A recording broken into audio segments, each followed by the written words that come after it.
Be going live in a second. Yeah, I'm just reloading it. Oh, Be there you going go. live in a second.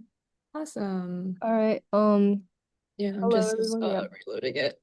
yeah. It's good. And I should probably mute it. That is a good point. Okay. Okay. Hello everyone. Welcome to our last workshop of Blueprint Week here with the Assistive Technology Club at MIT. So, yeah, let's get ready to hear everything they have for us today. Yep. Uh, I'm just gonna wait 1 second. Okay, cool. Great. Welcome everyone to the MIT Assistive Technology Club. It's always a joy to do these. For context, I used to be a Blueprint organizer in the past, so it's always fun to come back to this, but we'll do intros in a bit. Uh, yeah, so these are just some fun images. So for context, we are a student group at MIT, so we're all undergraduates or grad students, or we have some PhDs in our team sometimes. But we're kind of united by this idea that we want to build assistive technology just across like all different types of domains. So we've got a lot of CS projects and Mech projects and everything in between. So it's been really fun. You can see a picture of our team. And our co-designers too, which I'll explain a little bit more about in a second. And also some of the devices we've also worked on. So there's a one-handed game controller on the bottom, and there's also like a food grabber on the right side. And yeah, so just as an agenda, we'll just be talking a little bit what our club does, just to maybe introduce to you guys what some fun organizations exist at MIT, student groups that you can join when you're in college and stuff like that. What you might be able to do also in high school, because who knows, you can like create your own AT club. There's always like fun things you can do with that. Um, and also at the end, just brainstorming and hackathon tips, because I understand that AT itself is more aligned with the hardware track sometimes. And I used to like mentor the hardware track, and I'm a huge proponent of it, so highly recommend it. And yeah, and we can do some Q&A at the end. So we're also looking at the chat, so feel free to put in any questions anytime. We'll just be monitoring it. Um, so yeah. Uh, so just meet us, the two AT members. Uh, Kathleen, you can introduce yourself. Yeah, hi. I'm currently a freshman right now, and I joined AT back in the fall, and I'm currently sort of interning and shadowing the current project manager to take over. And right now, I worked in the rollator, which is a very mechy heavy sort of project, and now I'm working into a almost like double E mechy and also like a CS project with the automated joystick. So yeah. Yeah. And then hi, I'm Allison. I am a junior at MIT, and I study electrical engineering and computer science, and in the club I am the co-director of the club, so president, but there's two of us now. And also I'm on the blind assistance team. We always work with our co-designers to work on a bunch of like sensing, like perception, like a lot of CS more oriented projects. So that's always fun. Cool. Oh, that did not go. Okay, so I just want to explain a little bit more about what AT is. So this is a WHO definition, but assistive technology is like this umbrella term that covers like all these systems and services related to the delivery of assistive products and services. So what these assistive products are, and what they do is they really just maintain or improve an individual's functioning, and independence, which is always a great thing. Here are some like great examples that you will see in your everyday life. So we've got screen readers, that's text to speech. But also just know that like speech to text is also a really good example of one. Eye gaze trackers, wheelchairs, walkers and rollators, prosthetics. All of these are really great examples of assistive technology. These are probably the most common ones.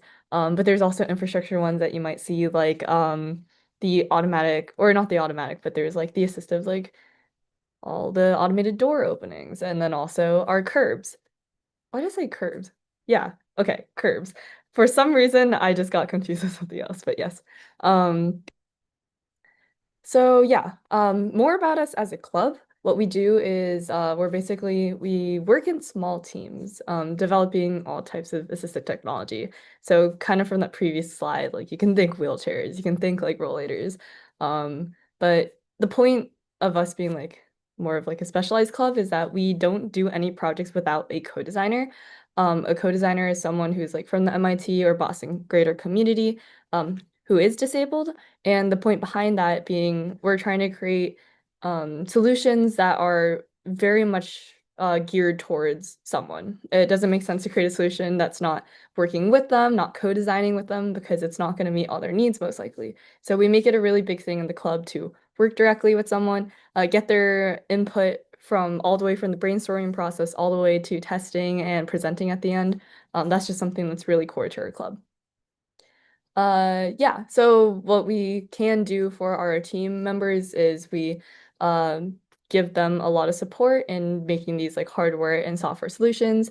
We have a lot of maker spaces on campus, which is always great. So if you love making things like I don't know if they give tours or anything, but at least look it up. Like the maker spaces are really fun. And if you can find a community one near you, like near your high schools or in your high schools, totally recommend getting trained and doing your own projects in your own time. And then also what we do is we always like to show off what we do and share with the community what we have done as a club. So we always have like project showcases just to summarize what we do, make posters, give demos, and so on. Um, and yeah, so overall, our mission really is to do hands-on engineering. Like I said, you can get pretty stuck in like the theoretical stuff in college when you go to classes. Of course, there's project classes, but the nice thing about being in an engineering program or club like this is you get to do real hands-on engineering. And I am glad that there are hackathons like Blueprint that out there that have hardware tracks because you get to do the same thing. Um, Again, meeting and designing with users themselves is such a powerful thing. If you think of like any major thing you've ever used, like the end user is like a stakeholder and it's the most important person that you're designing for. So might as well get practice on this early and why it's really fun to learn how to be collaborative and iterate on something in an open process. And then finally, we really try to build an assistive technology and medical engineering community. So what that means is a little bit of outreach here and there, talking to you guys, and then just like engaging more people in assistive technology. I personally did not know much about AT going into college, but the community has been great. So yeah.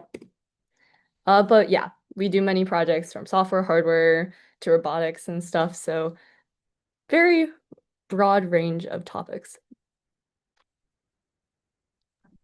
Yeah, and I think here's sort of like the timeline of sort of how AT works for every semester. I think we usually start with the first GBM and all the way up to the idea review. I feel like that gave sort of a lot of time for people to actually know their teams, to get to know like maker spaces, sort of also get to know like their co-designers really well and make sure that they fully understand like what they're working with, what the issue is, what their issue is with like what they're trying to fix or probably just modify. And I think having it every week, it gives you sort of like a checker for every week, make sure that you're on top of things. So it's not like a procrastinate, save off everything for the very end of the semester and like have a poster. It's more like you get to spend time with the people in a makerspace trying to solve something like, weekly and then make it flexible.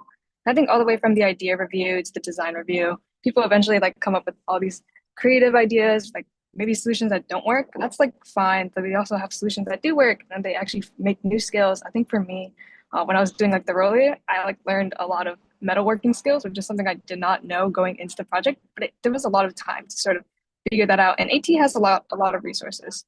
I think that encourages that. And then all the way up from the design review to I think the last week of the semester, usually before finals, we just everyone gets around, starts sharing their projects. And you get to like document everything too, so you can like put on your resume and everything as well. Yeah, and the celebration part is pretty good. And then just a bit about sort of our engineering process, or I swear there's more to the engineering process. Okay, yeah.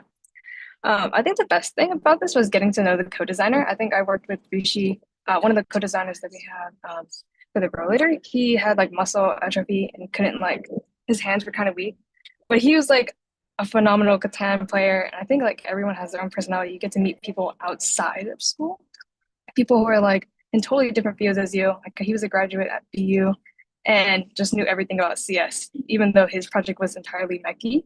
I think after that, you get to know like what the issue is, like what are the current issues in industry that like some people do have, like that might not. It's definitely not like a solution that fits all, but a solution that is customized for the co-designer. And I think that leads to a lot of like brainstorming, ideating, making sure they talk to the co-designer about what they want specifically. I think determining the problems you come up with like a lot of solutions, probably solutions that already exist, solutions that like exist but don't work or they suck. But there's always ways to improve those. I think you can definitely narrow down on that. And then I think for the third step, like getting reviewed and making sure they get feedback from other people, people who are probably doing research in those fields, especially like at MIT. I guess there's like a lot of people who have a lot of like research in that field or like they've come across like what people have issues with. And then also like iterating. I think iterating was a very good part of this. There's just always room for like modification, especially like in a semester where people are busy. I feel like you could always like find a way to sort of like add something. It's never like a solution that comes like to an end. Like people always expand on it, they publish it, they outsource it. I think that's also part of the documenting process, and also just presenting in the end is pretty cool conclusion to this process. Yeah. Nice. Okay. Oh, I am not able to move on. There you go. Okay.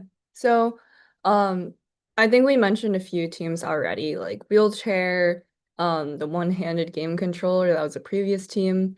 And Kathleen here was the rollator team, but you can kind of see like a wide range of things that we do. And yeah, we try to have like new teams every single semester, so that's why there's so many, and there will continue to be a lot more teams in the future. I wanted to just focus on a few teams now that we're here, and maybe these will help you like think of project ideas for Blueprint, or maybe like in the days leading to Blueprint, you can like talk to people around you and see what other problems they can think of. I think that's always good. So Blind Assistance is a team I really hold dear to me, and basically have these two co-designers who have been with us since the beginning of the club. But they're both blind, and they basically both became blind later on in their life, which means that they interact with technology in a very different way, but they have a lot of thoughts on it. And one of the biggest projects that have come out of the club is a car finder app. So basically, what was explained to us by our co-designers was the last 10 steps as a blind person is like incredibly scary and difficult. Like if you were to say like I'm trying to get to this storefront, like the last 10 steps to get to the door is like not exactly well documented by, let's say, Google Maps or anything. Like there's nothing that's going to lead you there. And it's the same with, let's say, an Uber that you've called, but is it across the street? Which car is it? There's a bunch of cars on the street. There's a bunch of cars parked. So that's basically what the team was tackling over a few semesters. It's still ongoing. It's out on the App Store. Like it's becoming a huge project because it ended up being very relevant to a lot of blind people in the world.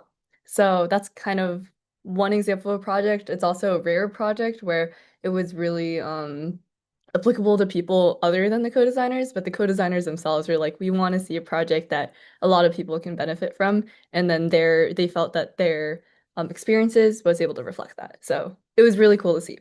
Um, so yeah, you can kind of see if you even look it up, like it's on AI overview now, which is kind of crazy. But yeah.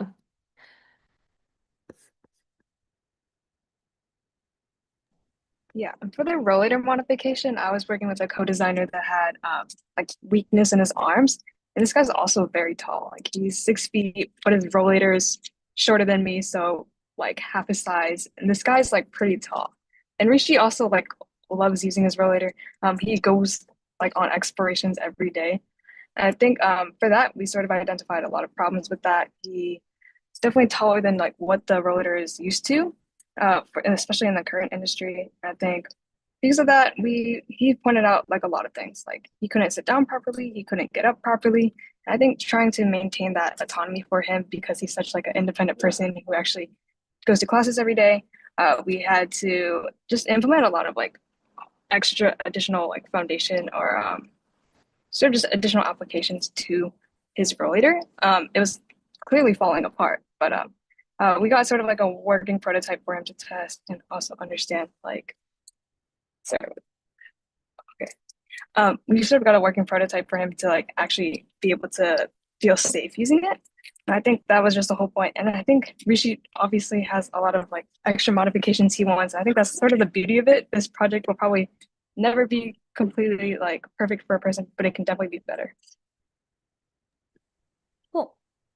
And then another example is our one-handed game controller. So our co-designer, Susan, has also been a long time co-designer, but there was a lot of video games that she had never played because she basically needed a controller that could be used with one hand, which is pretty difficult to find out there, and it's also pretty specialized to her needs. Like it needs to like fit her hand, she needs to be able to use it, and like the placement of the buttons also matters. So it was really interesting to see that team work on it for like I think a year and a half, but end up open sourcing it. And it's a really good example of like a good like documentation and then also a solution that is really, really like again focused on their co-designer. So this is the team and they're lovely. There's always cute pictures of them taking like selfies with Susan. So yeah.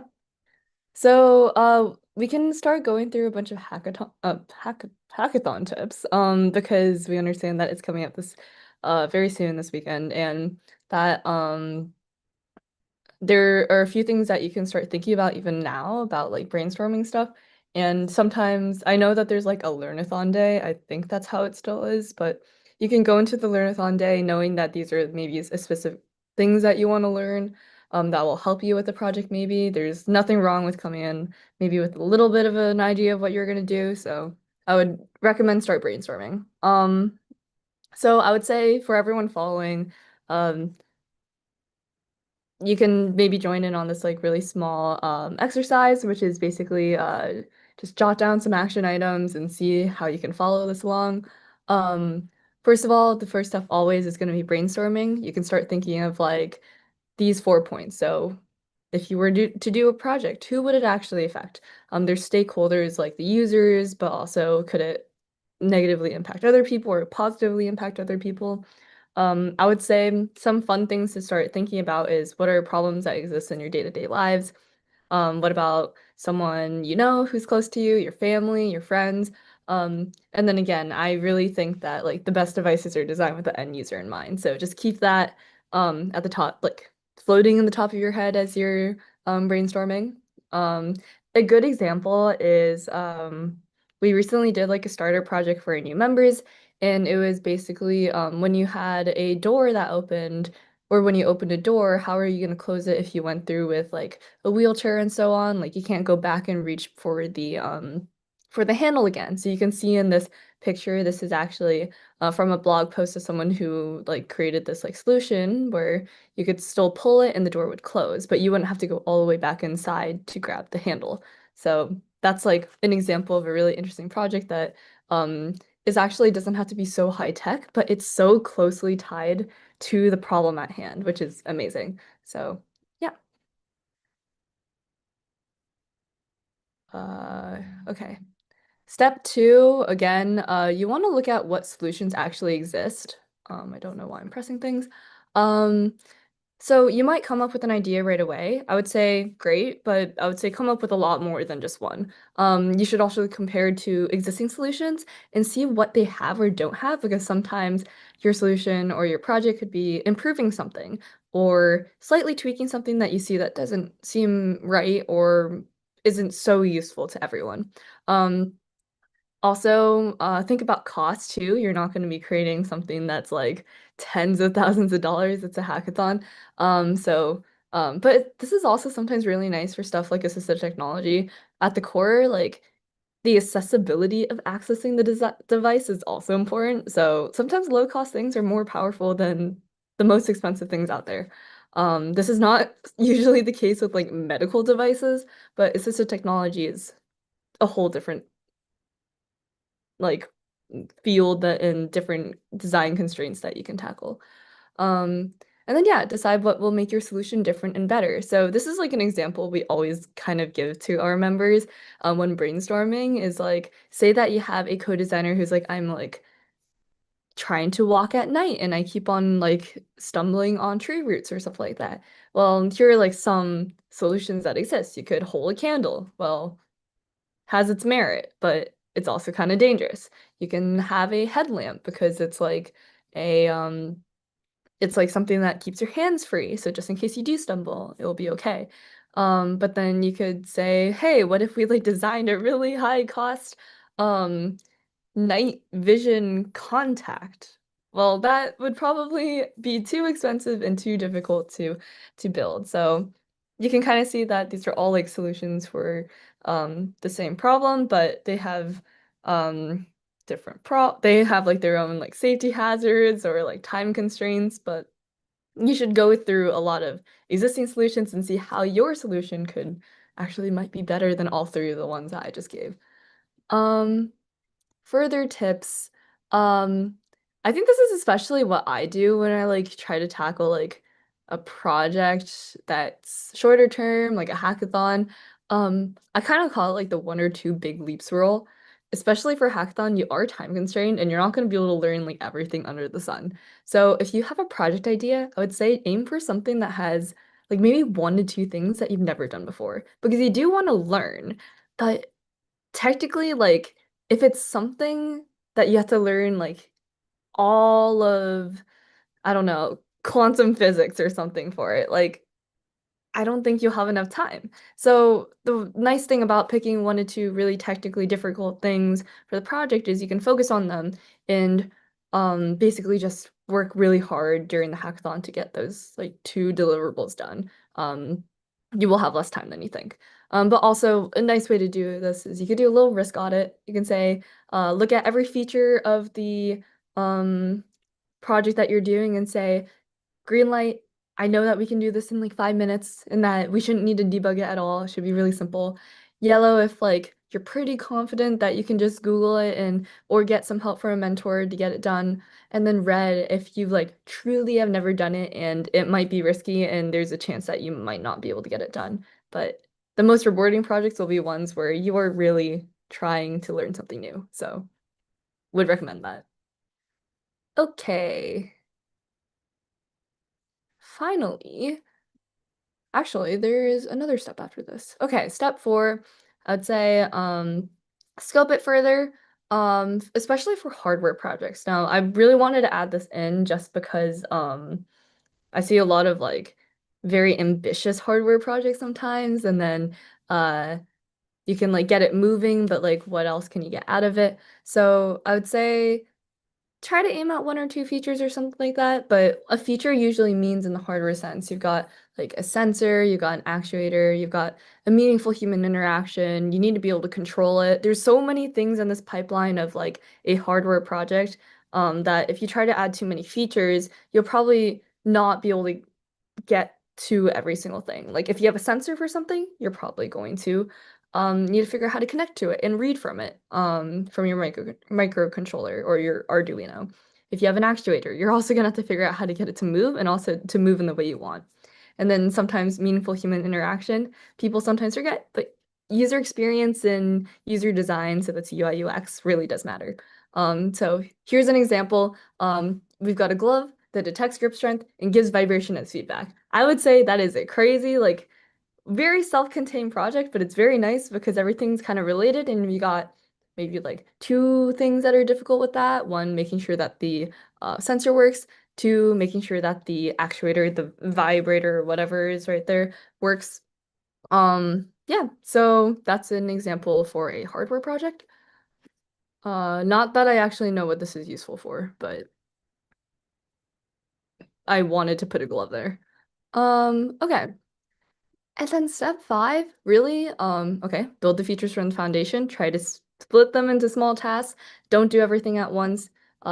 Just get it done one at a time, split up the work between your team. But also don't plan forever. A good task allocation can mean the difference of you getting your project done and having a bunch of separate parts done but not put together. There's always time for integration. And then also remember this is a prototype. You're at a hackathon. Like, if you can get something working and small parts working, you'll probably get a larger prototype done. But you still need to get there. If you have a bunch of things that are working but not put together, it's not as cohesive as of a project as you would like. So yeah, there's that. I have a step 6. I totally forgot about this. I did this way too late at night. Presentation, especially for AT-minded projects, but in general for any hackathon, totally would recommend lead with your stakeholder again. Um, yeah, not like just the project itself. I would say like, why do we care about the project? Tell a story and how your device fits into it or how your project fits into it. Definitely practice your presentations, and I would say interactive demos are always fun and really engaging, and if it works great, everyone's blown away. But can also be pretty risky because if it doesn't work, which is usually the case for demos, everyone gets sad. So try to decide if demos are the thing for you, but just note that sometimes the demos are what are really impressive and is what pushes people towards like better reviews or scores or something like that.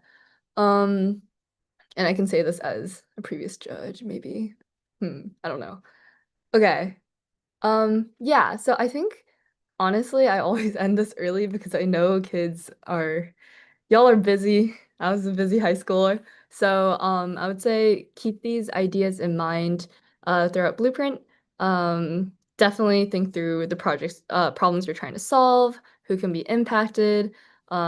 Explore what hardware can be integrated into your project because again, we love the hardware track.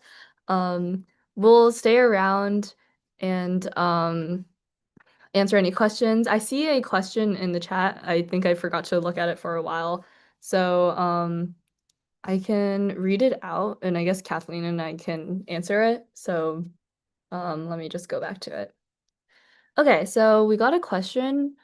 How long does it take to get to a final solution between going through brainstorming, engineering, and testing and making new designs?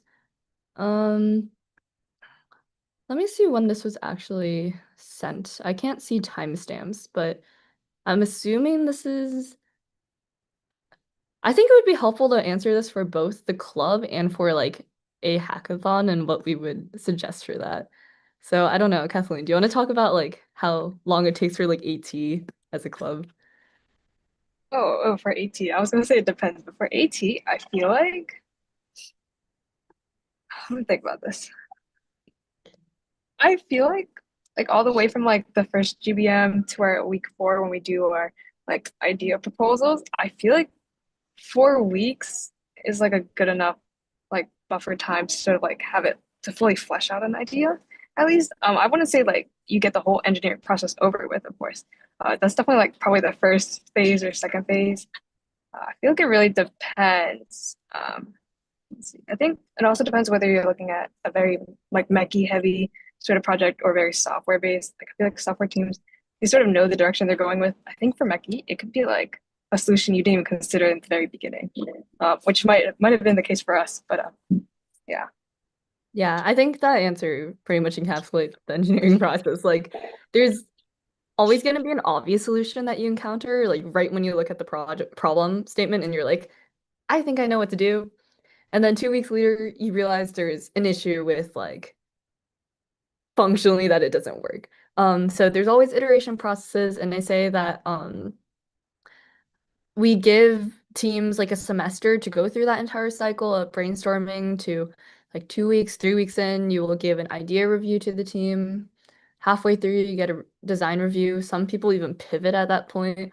But like we've seen teams like take like 2 or 3 semesters to actually finish a project and open source it just because they were just like so ambitious and they wanted to see the iterations happen and then actually get the product used by the co-designer. So would say could be very long. But the more thoughtful projects like definitely are ones that take a little bit longer. And it's people who just want to see it like perfected. Um but that's Yeah, why, but that's then very yeah. true. Yeah. What was I don't like, know. Do you wanna go ahead? Do you have another or oh, I was just gonna say, I think it also depends if like you're really dedicated to making it perfect and you go through trials of testing. Those testing situations will tell you that you probably need a new solution. Or you need to like fix this whole entire CAD file or something like that. And so, yeah, I think if you like really are invested in the project, it might take you a little longer, but I think it's definitely worth it in the end. Yeah. But I will say deadlines help because if you don't have a deadline, people will waffle around. And but I think this is kind of why we like so care much why we care about co-designers so much, because they're also like super excited about testing as well and giving us feedback, and they like won't like sugarcoat anything. They're like, this won't work for me or something. Because yeah, that's like the feedback that we need to make better engineering decisions. Yeah, but then this is also why I think hackathons are great, because you're constrained on time. Maybe you won't make the most polished thing, but actually time does get your brain thinking a little faster. Other than like good showers. But like I would say like in a hackathon, you need to like nail it down pretty fast. I would say the brainstorming sometimes has to come like right when you like enter the door or even before. It's good to like brainstorm with a new team, because I know like people who come into Blueprint without a team, like they should spend like at least like 30 minutes to brainstorm together and not say no to any idea yet. And then try to whittle it down and figure out technically what they can accomplish. Um, so yeah, I would say it should be a lot quicker for a hackathon, unfortunately, but that's just the nature of a hackathon. Cool. Does anyone else have any more questions? We just please put it in the stream live chat. If not, um we might end this early if that's okay. What has been your favorite project you've worked on? Okay, let's see. I think oh man, think back.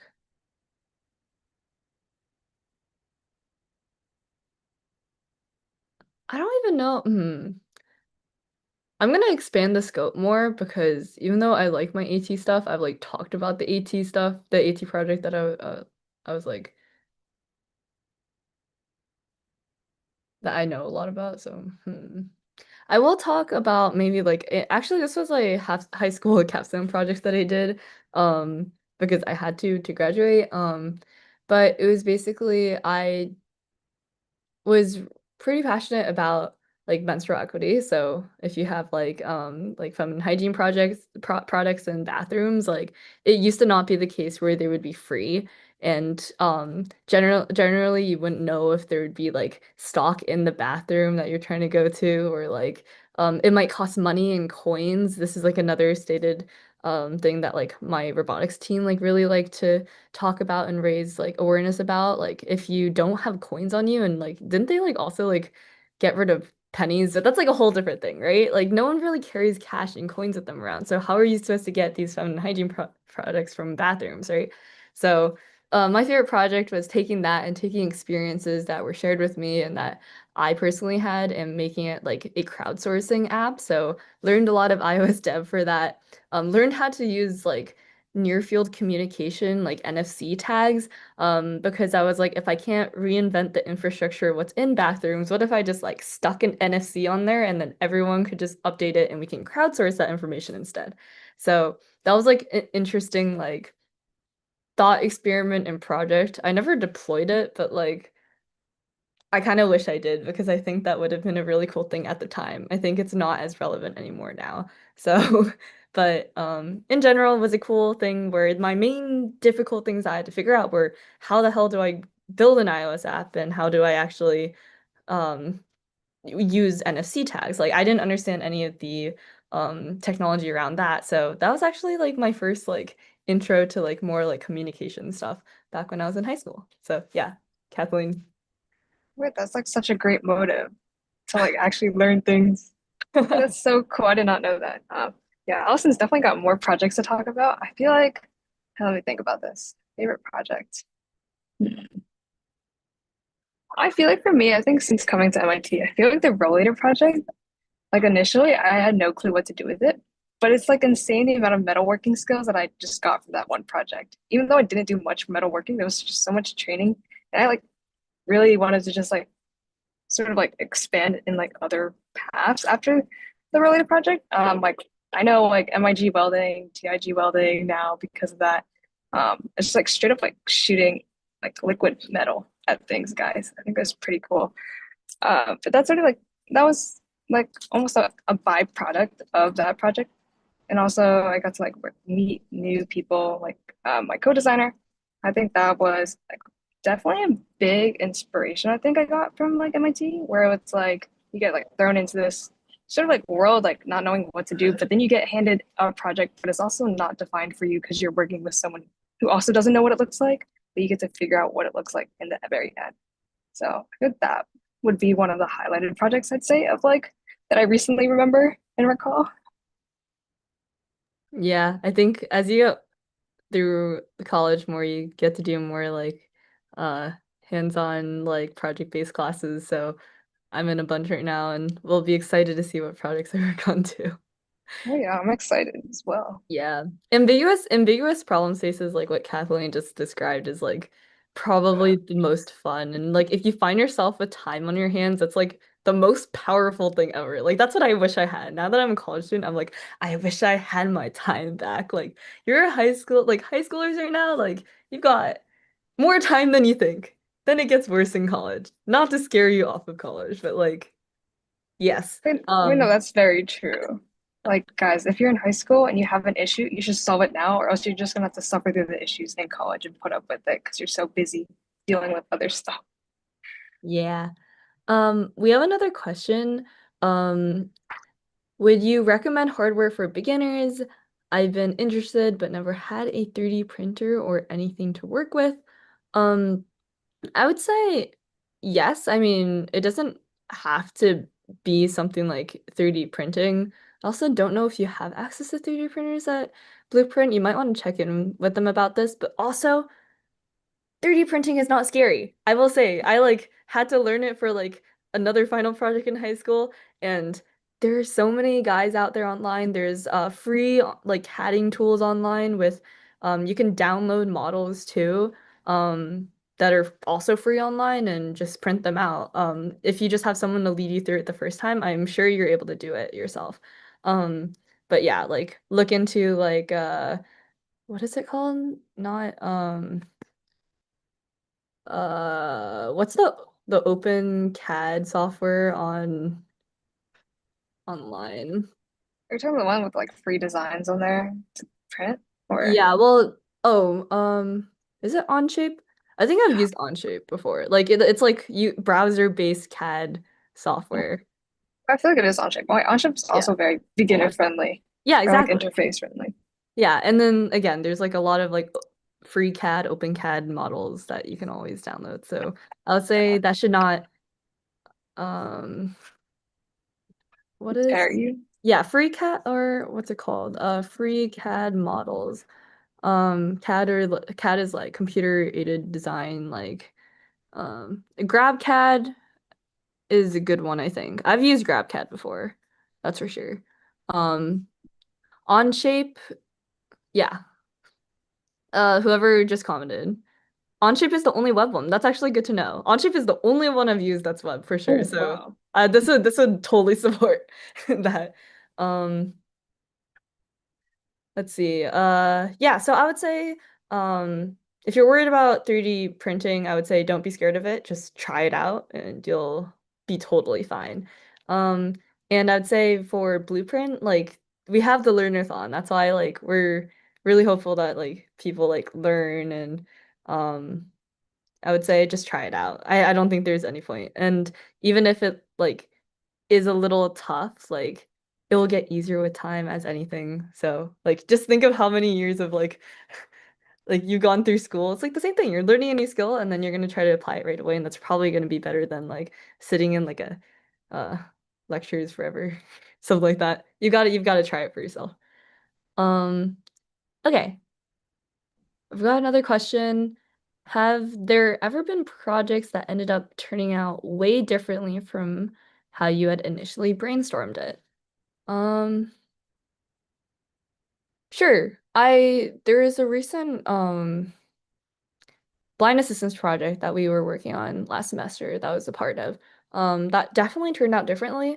The original idea was um around, let's say, the idea was the co-designers had tested out a platform that cost like tens of thousands of dollars because it was like a LiDAR and it basically translated the world around them, the depth around them, into like a soundscape. Like it was, you could use spatial audio, which is like, imagine you're like in a room full of speakers that's like 360 degrees around you, and then it like played in different spots. It basically did that, but like translated the world around you, kind of like echolocation, into sounds as you like walked around.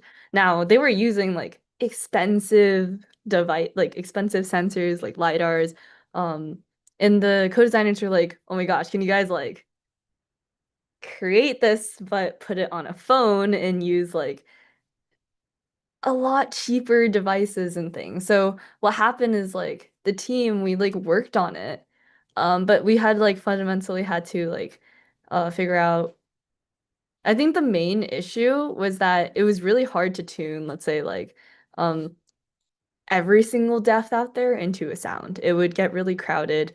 We also had to play around with like different types of like white noises, green noises and stuff so that it wouldn't be too distracting. But I think the main thing that we had to do is we were like, okay, if we only have a semester to work on this project, let's only focus on like open spaces. Like you're never going to be replacing a cane, because that's gonna like tell you what's like immediately in front of you that you might run into.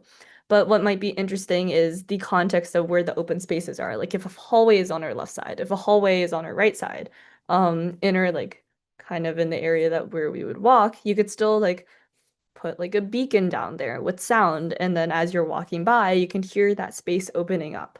And that's kind of where that project changed. Just because we were like, technically we weren't there and we didn't understand enough about like spatial audio and like depth sensing. But this is like our way that we changed it so that we can get some sort of final product for the end of the semester and show people what we did. So that's an example. I don't know, Kathleen, if you have an example, go for it. But Okay, I feel like my example might not be the best, but I think, yeah, I can just say it, I guess. I was doing sort of a hackathon which had to relate with systems engineering. It was very conceptual heavy about sort of like, if we were to build a civilization on Mars and like how that would work. It was very conceptual for some space like company, whatever, yada yada. But one direction I did not see it going into was like embracing agentic AI. I think that was like a very interesting sort of it's like a I guess not new concept, but it's like definitely something that people are looking into for especially for systems engineering.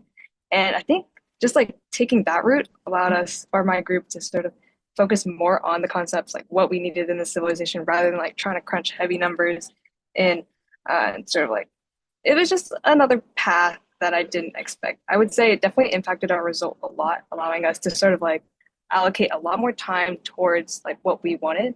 So I think you guys shouldn't be scared to sort of like embrace new ways that you're not used to. Like especially me, since I was like, I have no clue what agentic AI is, but I was very excited, I guess, to play around with it. I think playing around with things is probably one of the best things you'll get out of a hackathon. Another note that reminds me, don't reinvent the wheel for the hackathon for sure. Like there's some things like if you can use a canned model for like an AI agent, or it might be worth doing that than trying to train your own model or something like that. It's a time constraint issue. But that's a good reminder. Wow. Sounds like a cool hackathon. I actually didn't know that about this. It was like about Mars or like Yeah, sorry. it was with the Blue Origin. It was like during Oh, IAP. yeah, Yeah, yeah. Wow. yeah, Okay, nice. I think this is, I feel like this is a nice thing about college. It's like there's so many hackathons and then your schedule is technically less structured. So like if you take a weekend to go to an hackathon, you yeah. can. That's great. Cool. Any last questions? I don't see any. Fusion with a weird academic license, not common in Tinkercad. Oh yeah, Tinkercad is for kids. I haven't looked at it in a while. This is probably true. Hmm. Yeah, I'm not, I haven't, I haven't really touched cat in that long, but Yeah, see. wait, if there's no more questions, that was really great. And thank you so much, Kathleen and Allison for joining us. I think the people watching and Blueprint attendees like would learn a lot from the presentation you guys gave, and it was really insightful. And I think yeah, hopefully that gave like some more people the confidence to work with hardware during the hackathon, and I think it was super helpful. So thank you everyone for joining us for our last Blueprint Week student organization workshop. Thank you so much. Thanks for having us. Yay. Thank you. Um Dude, just end okay. this. Yeah, I ended the stream. So